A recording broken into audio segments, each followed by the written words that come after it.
Hello കൂട്ടുകാരെ, എല്ലാവർക്കും സുഖമാണല്ലോ? എല്ലാവർക്കും സുഖമെന്ന് വിശ്വസിക്കുന്നു. നമുക്കിന്ന് സിമ്പിളായിട്ടൊരു മുട്ടത്തോരൻ ഉണ്ടാക്കിയാലോ? അതിനുവേണ്ടി ചീഞ്ചട്ടി അടുപ്പേ വെച്ചു. ചീഞ്ചട്ടി നന്നായിട്ട് ചൂടായിട്ടുണ്ട്. ഇതിലേക്ക് നമുക്ക് കുറച്ച് എണ്ണ ഒഴിച്ചു കൊടുക്കാം. എണ്ണ ഒന്ന് ചൂടാകുമ്പോൾ നമുക്കിതിലേക്ക് അരിഞ്ഞു വെച്ചേക്കുന്ന സവാള ഇട്ട് കൊടുക്കാം. ഞാനൊരു 3 സവാളയാണ് എടുത്തേക്കുന്നത്. ഇനി ഈ സവാള നന്നായിട്ടൊന്ന് വഴണ്ട് വരട്ടെ. ഇതിലേക്ക് നമുക്ക് കുറച്ച് ഉപ്പൂടി ഇട്ട് കൊടുക്കാം. അപ്പോൾ സവാള വേഗം ഫ്രൈ ആയി കിട്ടും. അപ്പോൾ സവാള പാതി ഒന്ന് വഴണ്ടിട്ടുണ്ട്. ഇതിലേക്ക് നമുക്ക് ക്യാപ്സിക്കം ഇട്ട് കൊടുക്കാം. ഞാൻ ഒരു ക്യാപ്സിക്കമാണ് എടുത്തത് കേട്ടോ. ഇനി അതും കൂടി ഇതിൻ്റെ കൂടെ കിടന്ന് ഒന്ന് ഫ്രൈ ആവട്ടെ. അത് കഴിഞ്ഞിട്ട് നമുക്ക് തക്കാളി ചേർത്ത് കൊടുക്കാം. പിന്നെ ക്യാപ്സിക്കം ഒരുപാടങ്ങ് ഫ്രൈ ആവേണ്ട ആവശ്യമൊന്നുമില്ല. ഈ ക്യാപ്സിക്കം ആയാലും സവാള ആയാലും ഒരുപാടങ്ങ് ഫ്രൈ ആവേണ്ട ആവശ്യമില്ല. നമ്മൾ തോരൻ ഉണ്ടാക്കാനല്ലേ, ഒരുപാടങ്ങ് ഡ്രൈ ആയിട്ടൊന്നും ഫ്രൈ ആവേണ്ട ആവശ്യമില്ല. അപ്പോൾ ഈ ക്യാപ്സിക്കം കുറച്ചൊന്ന് വാടിയിട്ടുണ്ട്. നമുക്ക് അതിൻ്റെ കൂടെ അങ്ങ് തക്കാളിയും കൂടി ഇട്ട് കൊടുക്കാം. ഞാൻ 2 തക്കാളിയാണ് എടുത്തത്.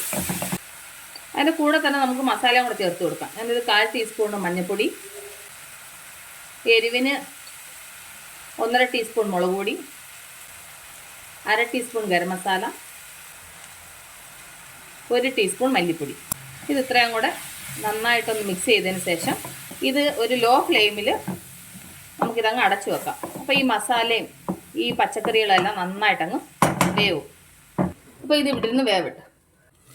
അപ്പോൾ നമ്മളുടെ പച്ചക്കറി ഒരുവിധം വെന്ത് മസാലയൊക്കെ നന്നായിട്ട് പിടിച്ചിട്ടുണ്ട്. ഇനി നമുക്ക് എന്നാ ചെയ്യുന്നത് വെച്ചാൽ ഇതിലേക്ക് മുട്ട ചേർത്ത് കൊടുക്കണം.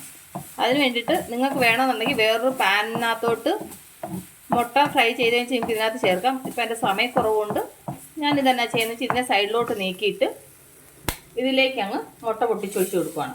കണ്ടില്ലേ, ഒരു മുട്ടയ്ക്ക് 2 കരുവാണ്. എന്നിട്ട് ഈ മുട്ടയുടെ മുകളിലേക്ക് ഒരു 1/2 ടീസ്പൂൺ കുരുമുളക് പൊടി, ഒരല്പം ഉപ്പ്. എന്നിട്ട് ഇത് നന്നായിട്ട് മിക്സ് ചെയ്തിട്ട് ഈ മുട്ട നന്നായിട്ട് വെന്തങ്ങ് ഫ്രൈ ആവണം. അത് കഴിഞ്ഞിട്ട് നമുക്ക് ആ പച്ചക്കറിയുടെ കൂടെ മിക്സ് ചെയ്യാം. എന്നിട്ട് അപ്പോൾ ആ മുട്ട നന്നായിട്ട് ഡ്രൈ ആയിട്ടുണ്ട്. ഇനി നമുക്ക് ഇതിൻ്റെ കൂടെ നന്നായിട്ട് ഒരുമിച്ചങ്ങ് മിക്സ് ചെയ്യാം. നമ്മൾ ഉള്ളി വഴറ്റാൻ നേരത്തെ ഉപ്പിട്ടായിരുന്നു, മുട്ടയുടെ കൂടെ കുറച്ച് ഉപ്പിട്ടു. അതുകൊണ്ട് ഉപ്പ് നോക്കിക്കോണം. ഉപ്പ് കുറവുണ്ടെന്നുണ്ടെങ്കിൽ ആവശ്യത്തിന് ഉപ്പ് ചേർത്തോണം. ഇനി ഇത് നന്നായിട്ടങ്ങ് ഡ്രൈ ആക്കി എടുത്താൽ മതി.